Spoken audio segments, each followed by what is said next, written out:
Hello guys, welcome back to my YouTube channel, Australia Vlog. For today's video ay magluluto ako ng masarap na ulam. Ihanda ang ballpen at papel at isulat ang mga sangkap. Ito guys, tinapay na malapit nang mag-expire. Ilagay natin sa tubig. Tapos pigain para maalis yung excess water. Ganyan lang guys, paulit-ulit hanggang maubos. Ayan guys, pigain yung mabuti guys para maalis yung tubig niya.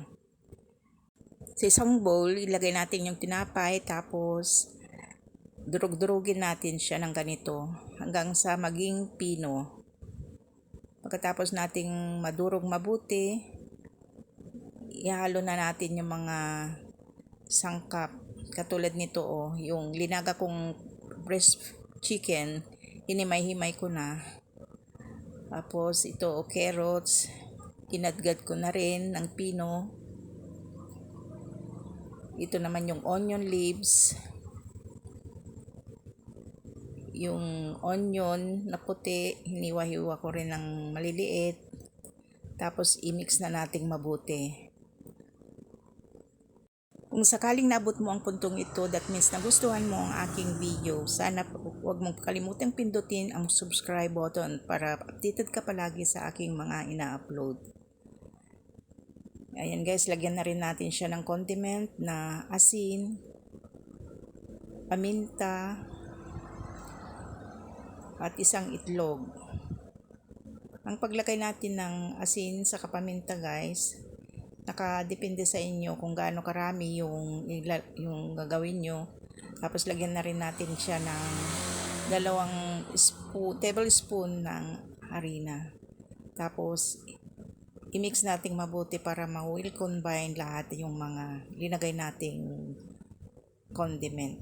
Tapos gamit ang malinis na kamay, be sure na malinis ito.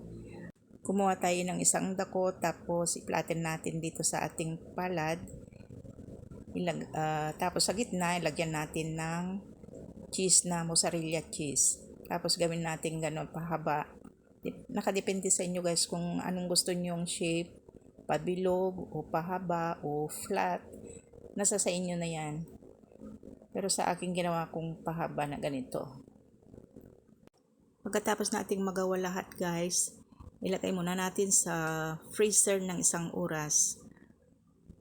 Pagkaraan ng 1 oras, tanggalin na natin at magpainit na tayo ng mantika. Ang purpose nito kung bakit linagay ko siya sa freezer, para pag prininto natin hindi siya madudurog agad. Kasi kung kagagawa lang natin tapos iprito agad, may tendency na madudurog yan. Ayan guys Tapos pag linagay natin, huwag nating babaliktarin agad, huwag nating gagalawin, hayaan nating maluto muna yung isang side bago natin siya babaliktarin. Thank you guys for watching and God bless everyone. Bye-bye.